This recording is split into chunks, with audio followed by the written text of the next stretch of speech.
15 de France, retour de Baye et Ntamak, Oradou et Jegou en embuscade. Les tendances de la liste de Galtier pour le tournoi Destination. La semaine prochaine, Fabien Galtier et son staff donneront la liste des 42 joueurs qui vont préparer les 2 premiers matchs du tournoi Destination face au Pays de Galles, vendredi 31 janvier, 21h15, et en Angleterre, samedi 8 février, 17h45. Après une tournée d'automne réussie, la stabilité va primer, mais quelques changements sont toutefois attendus, entre blessures et retours. État des lieux. Voilà des semaines que le staff des Bleus se penche sur la prochaine liste des 42 pour le premier match du tournoi Destination. Avec des absents notoires, Olivon, Danty, Fickou, des retours possibles, Baye, Ntamak, et de grosses côtes, Oradou, Jegou. On fait le point. Pilier. À gauche, après 6 mois d'absence, le Toulousain Cyril Baye devrait retrouver une place dans le groupe élargi. Il lui reste 2 matchs de Champions Cup, aux Sharks et face à Leicester pour améliorer sa condition. Reda Wardy devrait l'accompagner et il reste une interrogation concernant la forme de Jean-Baptiste Gros, blessé face à l'Argentine en novembre et dont le retour est imminent.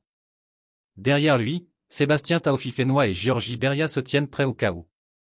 À droite, les Rochelais Winnie Antonio et Georges-Henri Colombe semblent partants certains. À l'inverse du Bayonnais Tevita Tatafu, toujours pas remis de sa blessure à la cheville face aux All Blacks mi-novembre et bien loin d'être à niveau pour un match du tournoi.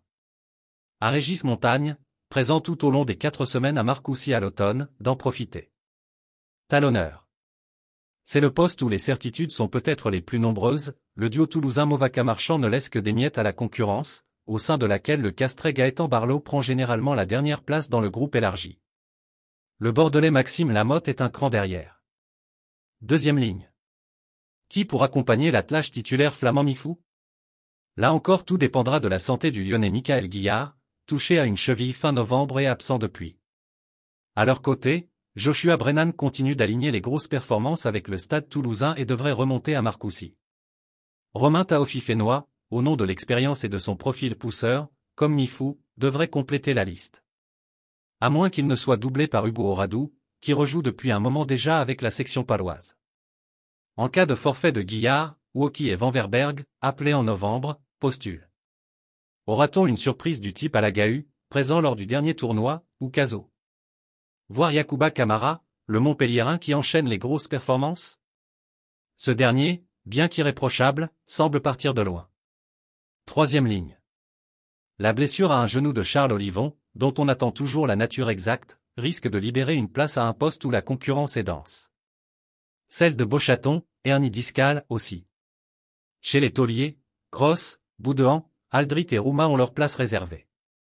Gelon et Gazotti devraient les accompagner. La grosse cote est celle du Rochelais Oscar Jegou, qui a peu ou prou le profil d'un Olivon ou Beauchaton, étincelant avec le Stade Rochelais, quasiment, débarrassé de ses soucis judiciaires comme Oradou. Nouchi, qui joue moins au MHR et qui n'a plus été appelé après le Japon, peut-il revenir? Il sera en concurrence avec le Bordelais Thémo Mathieu et le Clermontois Kylian Tixeron. Pas sélectionné en novembre, Esteban Abadi reste en embuscade, tout comme Judicaël Cancoriet, qui lui était en Argentine. Demi de mêlée. Qui avec le capitaine Antoine Dupont? Dans son sillage, son lieutenant Nolan Le Garec est partant certain. Derrière, il y a pléthore de talents et de leaders. Maxime Lucu en est un et il est aussi comme un poisson dans l'eau dans ce groupe. Baptiste Serin, aussi époustouflant soit-il avec Toulon, aura du mal à bousculer cette hiérarchie. On touche là moins au potentiel qu'à la vie du groupe. À savoir qui a le meilleur profil pour être numéro 3. Couillou et Jonot, formidables dynamiteurs, sont plus loin dans la hiérarchie. Demi d'ouverture. C'est le grand retour de Romain Ntamak. 17 mois après sa grave blessure au genou en préparation de la dernière Coupe du Monde, le Toulousain va retrouver Marcoussis. Sera-t-il accompagné de Mathieu Jalibert? Rien n'est moins sûr. La situation sera la même qu'il y a 2 mois, avec Ntamak en plus dans la rotation. Thomas Ramos toujours dans son rôle hybride, tout comme Dupont, le demi d'ouverture bordelais reste relégué. Léo Berdeux devrait compléter la liste. 3/4 centre. Le forfait du taulier Gaël Fickou, 93 sélections, pour le début de la compétition est un coup dur. Le Racingman n'avait d'ailleurs jamais loupé un tournoi depuis que Galtier est sélectionneur.